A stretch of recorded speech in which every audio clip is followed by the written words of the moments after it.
ओम शांति। 12 सितंबर 2022 आज की साकार मुरली रंगीन बड़े बड़े अक्षरों में पढ़ें, सुने और मंथन करें। मीठा मीठा बाबा कहते, मीठे बच्चे, तुम्हारा नंबर 1 दुश्मन रावण है, जिस पर ज्ञान और योग बल से जीत पानी है। तमो प्रधान से सतो प्रधान जरूर बनना है। तमो प्रधान से सतो प्रधान जरूर बनना है। प्रश्न, महीन ते महीन और गुह्य बात कौन सी है? महीन से महीन और गुह्य बात कौन सी है जो तुम बच्चों ने अभी समझी है?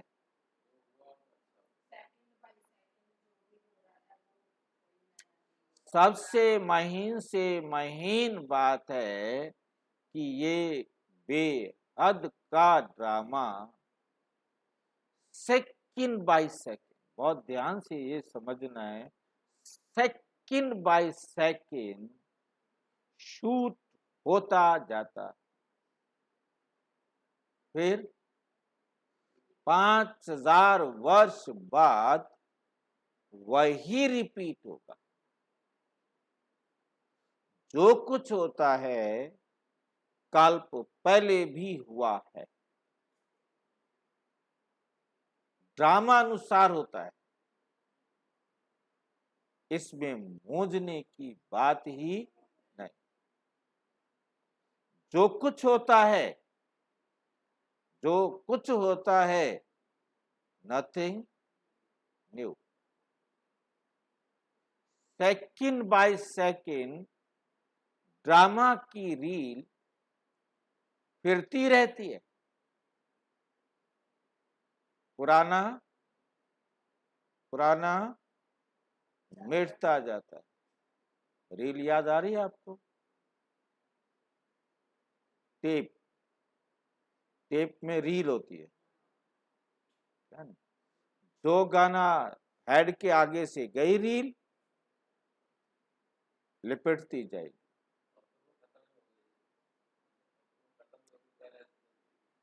वो खत्म हो गई होगी, परंतु ये खत्म ना हुई। ये अनादि और अविनाशी है, सिर्फ वो समझने के लिए है जी।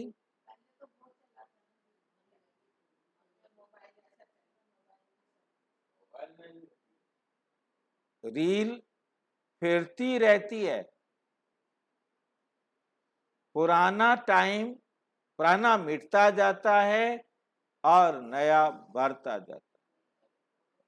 रिकॉर्डिंग करते हैं तो उसमें पुराना मिटता जाता है और नया बढ़ता जाता है। हम पार्ट बजाते जाते हैं, वही फिर शूट होता जाता है। जो पार्ट हम बजाते जाते हैं वही फिर शूट होता जाता है। ऐसी गुह्य बातें और कोई समझ ना सके, और कोई समझ ना सके। गीत ओम नमो शिवाय। ओम शांति। बच्चों ने गीत सुना कि एक ही सहारा है दुख से छूटने का। गायन है ना, सबका दुख हरता सुख करता एक ही भगवान है। एक ही भगवान है तो जरूर एक ही ने आकर सबका दुख हरा है और बच्चों को सुख शांति का वर्षा दिया है। इसलिए गायन है, परंतु कल्प का बहुत लंबा चौड़ा बताने कारण मनुष्य कुछ भी समझ नहीं सकते। तुम जानते हो कि बाप सुख धाम का वर्षा देते और रावण दुख धाम का वर्षा देते। सतयुग में है सुख और कलयुग में है दुख। सतयुग में है सुख और कलयुग में है दुख। ये किसकी बुद्धि में नहीं है कि दुख हरता सुख करता कौन? समझते भी हैं कि जरूर परम पिता परम आत्मा ही होगा। भारत सतयुग था, लक्ष्मी नारायण का राज्य था।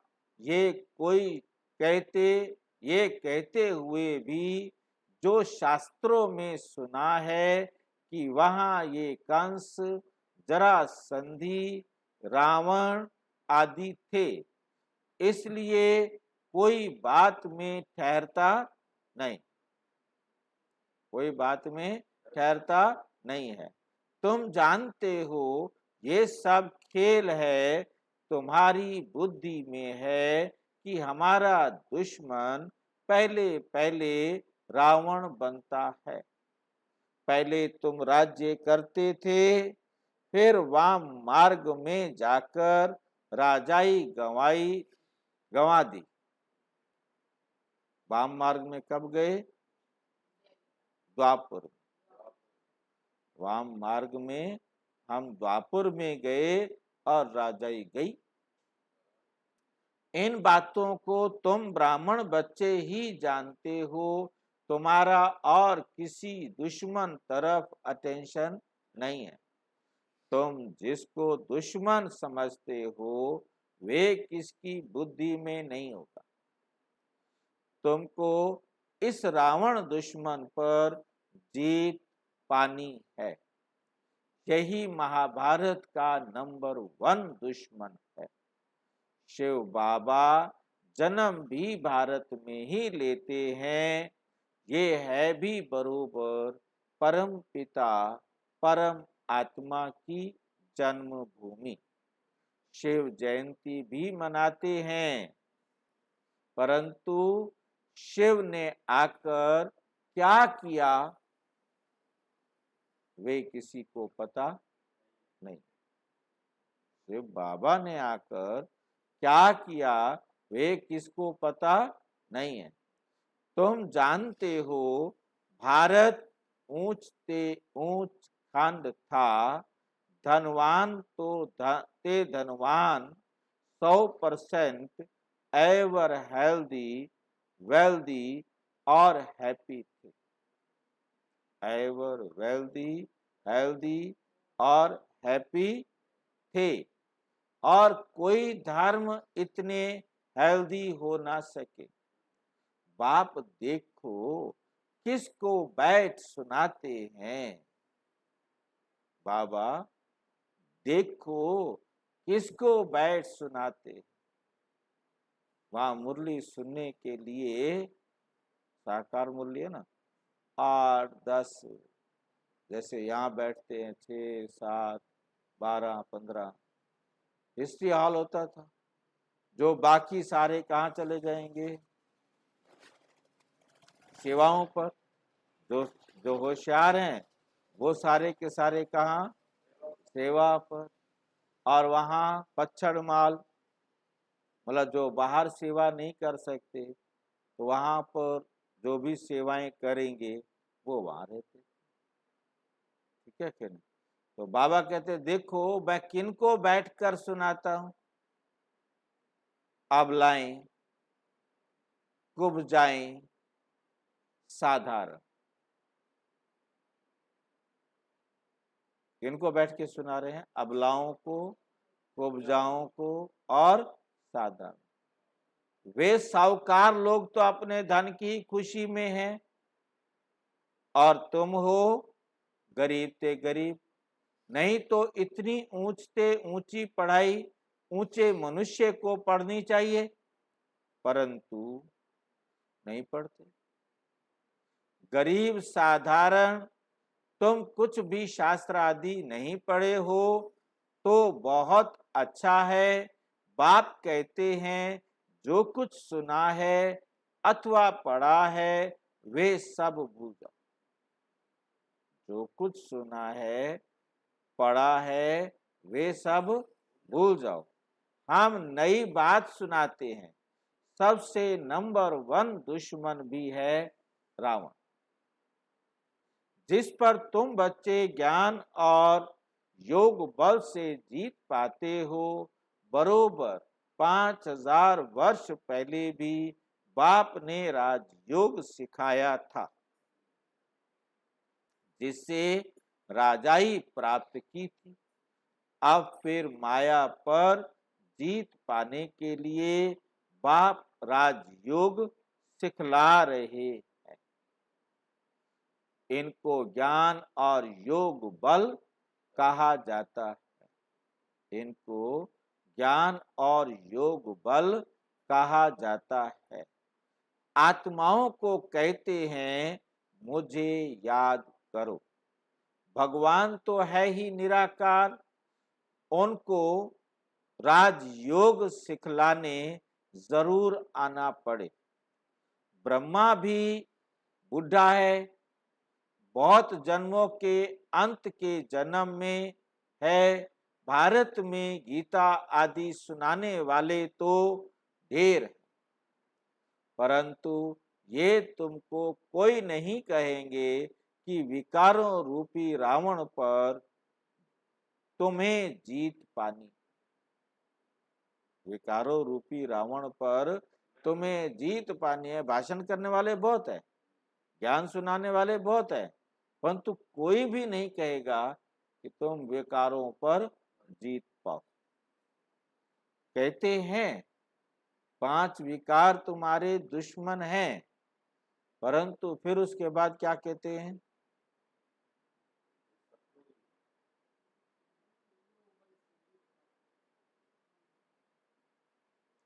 उसके बाद वो कहते हैं इन विकारों पर देवता भी जीत नहीं पा सके। तुम कौन से खेत की मूली हो?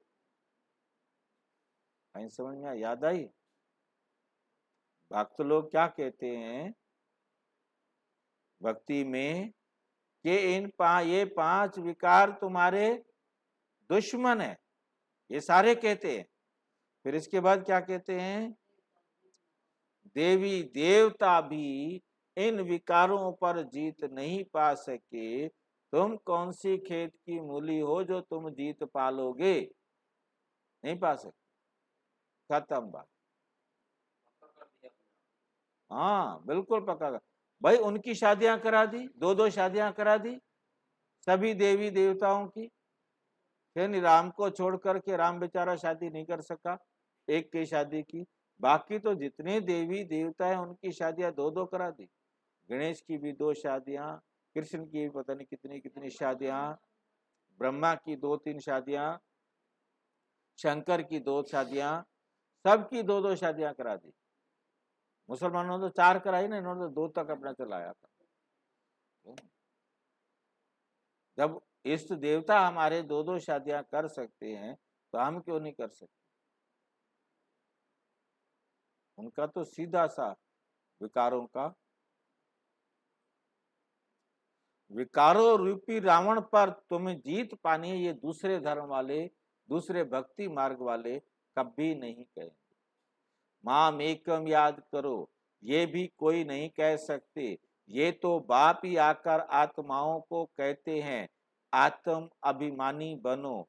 जितना बनेंगे उतना बाप को याद कर सकेंगे, उतना तमो प्रधान से सतो प्रधान बनेंगे। तुम जानते हो हम सतो प्रधान देवी देवता थे, अब हम आसुरी बने हैं। 84 जन्म पूरे हुए हैं, अब ये है अंतिम जन्म। तुम बच्चे जानते हो बाप हमें समझा रहे हैं, वही ज्ञान का सागर, पवित्रता का सागर है। इस समय तुमको भी आप समान बनाते हैं। सतयुग में वे ये ज्ञान प्राय लोप हो जाएगा। ऐसे भी नहीं समझेंगे कि ये राज्य हमको परम पिता परमात्मा ने दिया है। अज्ञान काल में भी मनुष्य कहते हैं सब कुछ ईश्वर ने दिया है। वहां ऐसे भी नहीं समझते, प्रारब्ध भोगने लग पड़ते हैं। ईश्वर का नाम याद रहे तो ये भी सिमरें कि बाबा आपने तो बहुत अच्छी बादशाही दी है, परंतु कब दी, क्या हुआ, कुछ भी नहीं बता सकते। वहां धन भी बहुत रहता है, एरोप्लेन आदि तो होते ही हैं। और कैसे होते हैं एरोप्लेन वहां पर? हाँ, एक्सीडेंट प्रूफ, फुल प्रूफ, जिसमें कोई भी गलती हो नहीं सकती। अब तुम बच्चे किस धुन में हो, दुनिया किस धुन में है, ये भी तुम जानते हो। उनका है बाहुबल और तुम्हारा है योग बल, जिससे दुश्मन पर तुम जीत पाते हो। ये राजयोग सिवाय बाप के कोई सिखला ना सके। बाप कहते हैं मैं बहुत जन्मों के अंत में इनमें ही आकर प्रवेश करता हूँ, जिसमें कल्प पहले भी प्रवेश किया था। इनका नाम ब्रह्मा रखा था। तुम सब बच्चों के नाम भी आए थे ना, कितने फर्स्ट क्लास नाम रखे थे। बाबा तो इतने नाम भी याद नहीं कर सकते। तो देखो दुनिया में कितना हंगामा मचाते रहते हैं। तुमको यहाँ शांति में बैठ बाप को याद करना है। ये है मोस्ट बिलवेड माता पिता, जो कहते हैं बच्चे इस काम पर पहले तुम जीत पहनो। इसलिए रक्षा बंधन का त्योहार चला आता है। ये पवित्रता की राखी भी तुम बांधते हो। सतयुग त्रेता में ये त्योहार आदि नहीं मनाएंगे। सतयुग त्रेता में ये त्योहार नहीं मनाएंगे। फिर भक्ति मार्ग में शुरू होंगे। बाप इस समय प्रतिज्ञा कराते हैं पवित्र दुनिया का मालिक बनना है तो पवित्र भी जरूर बनना है। मुझे याद करो तो इस योग अग्नि से पाप दग्ध होंगे। तुमको तमो प्रधान से सतो प्रधान बनना है। कोई तो नापास भी हो जाते हैं, जिसको निशानी भी राम को दिखाई, कमानधारी बना दिया, ठीक है नहीं? जो हार गया, पूरी तरह अपने विकारों पर जीत नहीं पा सका, वो राम बन गया। बाकी कोई हिंसा आदि की बात नहीं है। तुम भी क्षत्रिय हो। माया पर जीत पाने वाले जीत ना पाने वाले नापास हो पड़ते। जो जीत नहीं पाते वो क्या हो जाते हैं? नापास हो पड़ते हैं। 16 कला के बदले 14 कला बन पड़ते हैं। कोई सतो प्रधान, कोई फिर रजो भी बनते हैं। वैसे फिर राजधानी भी में भी नंबरवार पद होगा। जो ब्रह्मा कुमार ब्रह्मा कुमारी कहलाते हैं वही वर्षे के हकदार बनते हैं। फिर इसमें जो पुरुषार्थ करेंगे और कराएंगे, बहुतों को आप समान बनाने की सर्विस की है। बहुतों को आप समान बनाने की सर्विस की है। तुमको इस अंतिम जन्म में ही तमो प्रधान से सतो प्रधान बनना है। ये है रूहानी भट्टी। वे जो कराची में तुम्हारी भट्टी बनी वे और बात थी। हाँ, इसमें बहुत बड़ा अंतर है। ये योग की भट्टी है, भट्टी और है। ये है योग बल की भट्टी, जिसमें किचड़ा सब निकल जाता। वहां तो तुम अपनी भट्टी में थे, कोई से मिलना नहीं होता था। ये है योग की भट्टी, अपने लिए मेहनत करनी होती है। आत्मा ही समझती है आत्मा ही ज्ञान सुनती है इन आर्गन्स द्वारा। वो तो विकारों से एक ही सेकंड में विजयी हो गए, जिसके लिए बाबा ने मुरली में ये एक बार आया कि उस समय देवताओं को देखा, देवताओं ने उनमें प्रवेश किया और उनको ऐसा अनुभव हुआ कि ये विकार क्या होते हैं, और उनके जीवन से विकार गायब। उनको विकारों के लिए कोई भट्टी नहीं करनी थी कि हमने विकार छोड़ने हैं।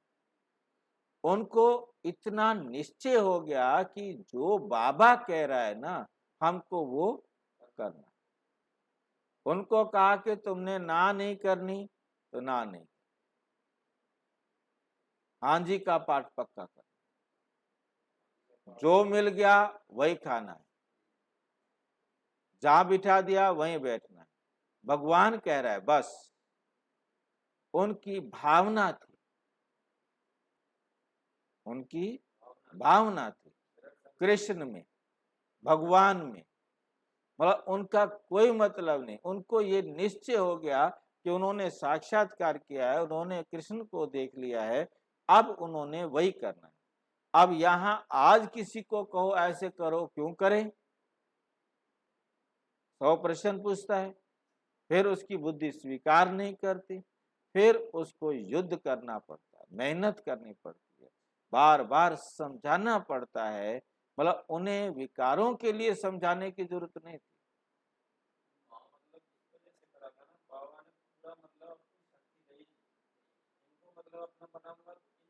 कोई शक्ति देने वाली कोई बात नहीं है, वो उसने कुछ नहीं किया।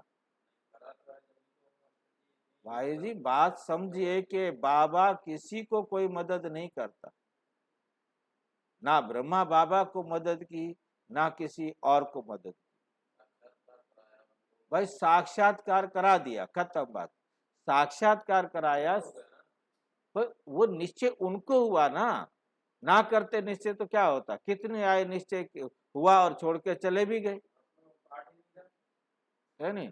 और इतने साल रहने के बाद भी, 14 साल भट्टी में रहने के बाद भी छोड़कर चले गए। क्या निश्चय हुआ? किसी को मदद की, किसी को पकड़ा, किसी को रोका? नहीं रोका। जाता है तो जाए, वो अपने पार्ट के अनुसार जा रहा है। शिव बाबा कभी भी हलचल में नहीं आता। शिव बाबा को पता है सब अपने पार्ट के अनुसार एक्यूरेट रोल प्ले कर रहे। जो रुक रहा है उसका भी रोल है, जो जा रहा है उसका भी रोल है। जिसके तन में परमात्मा ने आकर पीयू की वाणी चलाई, वो छोड़ के चली गई, वो छोड़ के चली गई। जिनके अंदर बैठकर ब्रह्मा बाबा मम्मा और बाकी भाई बहनों को डायरेक्शन दिए, वो छोड़ करके चली गई। ये सब ड्रामा एक्यूरेट है, नहीं तो उसको तो रोक लेते, रुक जा, तेरे में तो मैं आया हूं। बस हर एक आत्मा का पार्ट, बाबा नहीं करता कोई भी मदद, बाबा नहीं रोकता किसी को, ना तो उसको चढ़ने के लिए बाबा कुछ कहता, ना कुछ रोकने के लिए कुछ देता, परंतु डायरेक्शन सबको एक जैसा देता। मतलब ये आप बाबा पर दोष नहीं लगा सकते कि बाबा ने उनकी मदद की, मेरी नहीं। उनको मदद जो भी मिली वो उनके अपने कर्मों के अनुसार मिली, हमें जो मदद नहीं मिली वो हमारे कर्मों के अनुसार नहीं मिली। बस मतलब बाबा पर नहीं कि बाबा ने किसी विशेष आत्मा पर कोई कृपा की। ब्रह्मा बाबा पर कृपा नहीं की, ब्रह्मा बाबा पर कृपा नहीं की। बाबा कहते मेरी कृपा सिर्फ इतनी है, क्यों साक्षात्कार उनको कराए कि इसने भक्ति सबसे जास्ती की। क्या फर्क है? हाँ उसने, बाबा ने तो कुछ नहीं किया ना। हाँ तो बाबा ने तो नहीं किया ना, परमात्मा ने तो उसको 84 जन्म नहीं दिए। भाई जब उसने भक्ति की तो उसको बताना था। आप भक्ति करते तो आपको बता देता। भाई मेरी भक्ति हर एक आत्मा ने अपनी की ना।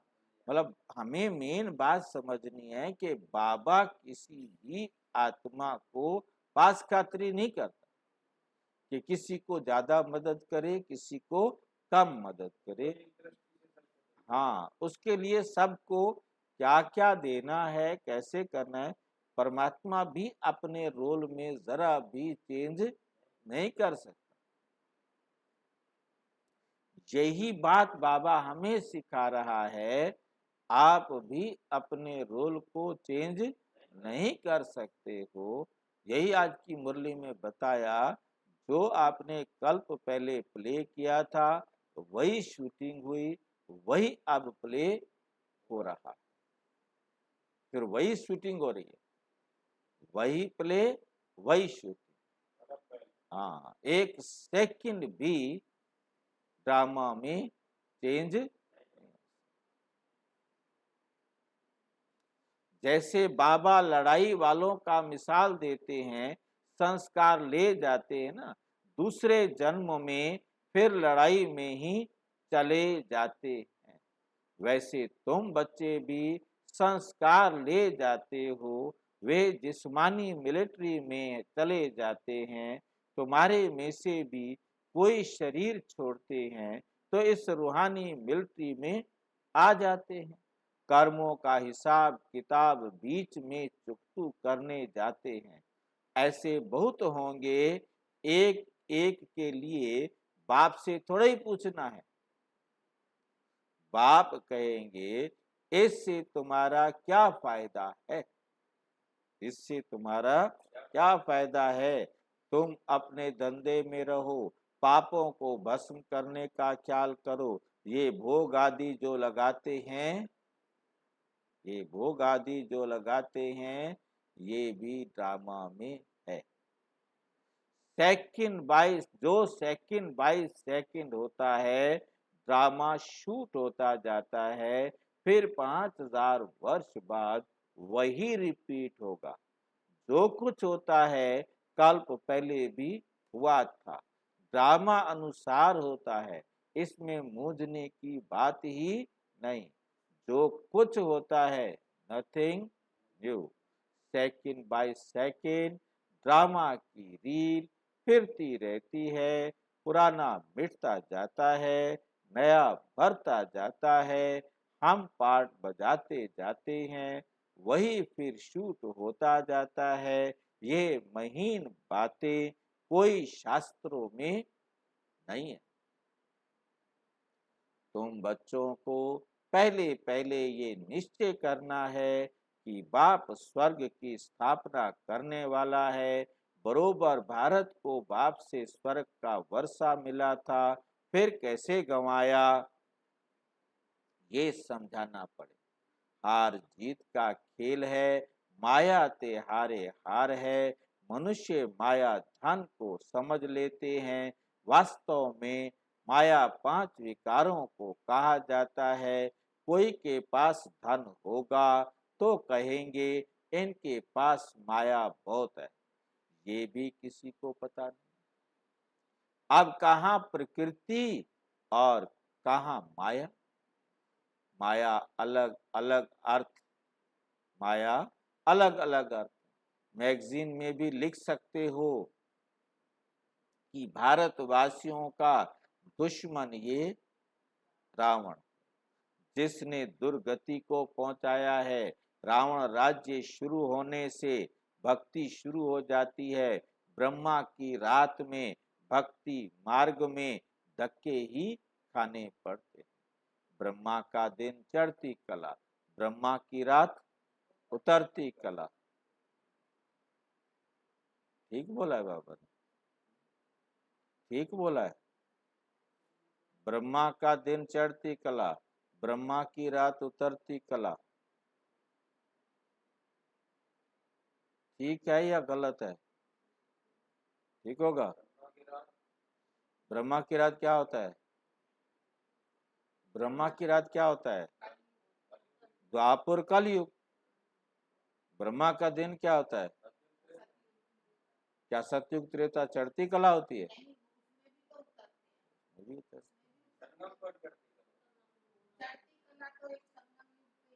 हाँ, इस बात को समझना। ब्रह्मा ने फ्लो में बोल दिया, बाबा ने, हमें इस बात को समझना है।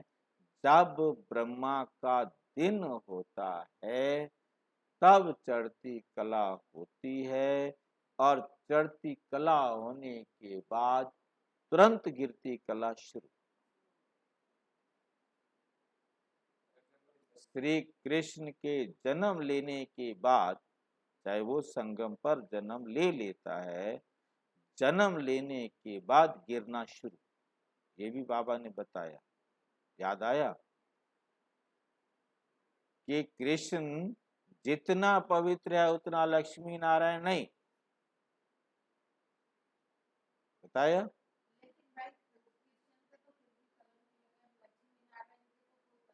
अरे बाबा कृष्ण को किसने कलंक लगाया था? तुम्हारे भक्ति मार्ग वालों ने कृष्ण को कलंक लगाए होंगे। बाबा ने क्या कहा वो नहीं सुना आपने? बाबा कहते कृष्ण 100% प्योर, 16 आने सच्चा। श्री कृष्ण की आत्मा जब 100% पर पहुंचती है तब वो ब्रह्मा से विष्णु व श्री कृष्ण बनती है। अगले ही पल गिरना शुरू हो गई ना। लाइन समझ में आई है कि नहीं आई? इसलिए बाबा ने क्या कहा, कृष्ण जितना पावन है नारायण उतना पावन नहीं है। कृष्ण की जितनी पूजा है नारायण की नहीं है।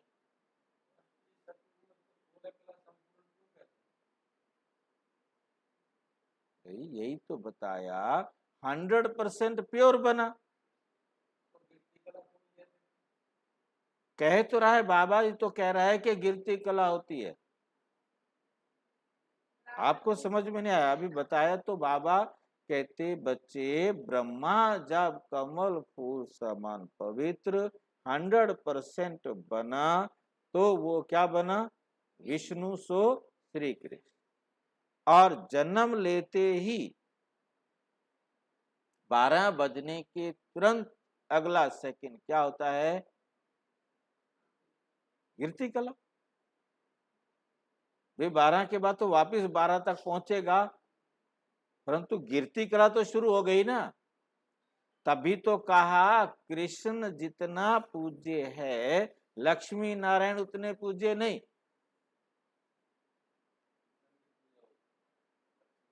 बाबा ने कहा ना ये।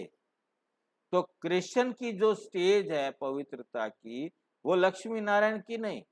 क्योंकि 20-25 कई जगहों पर 30-35 साल का अंतर है कृष्ण में और नारायण में।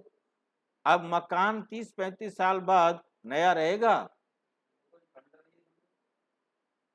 भाई खंडर नहीं तो हम ये समझें कि सतयुग की आत्मा जिसने जिस सेकंड गर्भ में प्रवेश किया वो 100% प्योर, परंतु उसके बाद वो परंतु पता नहीं लगता। गिरती कला तो हो गई ना। जैसे हम बहुत सीधा सा एग्जांपल से समझ सकते हैं कि हमारे पास एक बल्ब 100 वाट का है और हमने उसमें रेगुलेटर लगाया हुआ है। जैसे पंखे में रेगुलेटर लगता है ना, हमने उसमें रेगुलेटर लगाया हुआ है। हमने 100 वाट के बल्ब को 99 कर दिया। हमने कर दिया, परंतु लाइट में कोई पता थोड़ा लगेगा। हमने धीरे धीरे, भाई मेरे चमक में 100 वाट के बल्ब में और 99 वाट के बल्ब में मशीन तो जान जाएगी, परंतु आपको कोई फर्क पता नहीं लगेगा।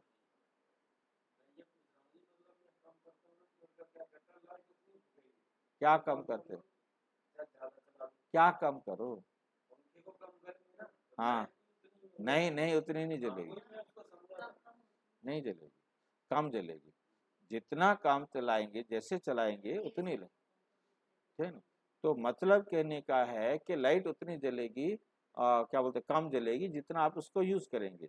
मतलब बात समझने वाली ये है कि ये 100 वाट का बल्ब चल रहा है, मान लो हमने आराम से, किसी को भी नहीं पता, हमने उसका 100 से 99 पर लिया है, तो लाइट में कोई पता नहीं लगेगा। थोड़ी देर बाद हमने 98 कर दिया, कोई पता नहीं लगेगा, क्योंकि हमारी आंखें क्या हैं, हैबिचुअल हो गई 98 की। हमने 97 किया, धीरे धीरे करते आए तो पता नहीं लगेगा लाइट कम हो गई। परंतु जब 50% लाइट कम हो जाएगी तो पता लगेगा ना। हाँ, मतलब कहने वाला पता लगेगा ना, मतलब जो, क्योंकि जल्दी जल्दी किया ना, अब वो तो उसके जन्म में पता ही नहीं लगता, क्योंकि 5000 साल, क्योंकि ये हमने पता किया नहीं। मतलब जैसे मान लो कि आपने आए, हमने आज 100 पे जलाया, कल 99 पे जलाया, कल 98 पे जलाया, कल आप कहेंगे ठीक है। आप धीरे धीरे 100 दिन में हैबिचुअल हो जाएंगे नरक में रहने। बात समझ में आ गई होगी कि 33 साल, 30 साल, 35 साल, 25 साल नारायण छोटा है वो भी पतित हुआ। परंतु ये बात तब बाबा ने इतनी बारीकी से क्यों नहीं बताई, क्योंकि उसके सामने पच्छड़ माल बैठा हुआ है। कौन बैठे हैं, अबलाएं, कुब्जाएं, है नहीं, और साधारण। अब उनको इतनी बारीकी से कैसे समझाया जाए, इसलिए मुरली में हर बारीकी को नहीं समझाया जाता, क्योंकि आज सामने कैसे बच्चे बैठे हैं तो उनको वैसी बात समझाई जाएगी ना। अब समझ में आया। द्वापुर कलयुग में गिरती कला है, सतयुग त्रेता में भी गिरती कला है।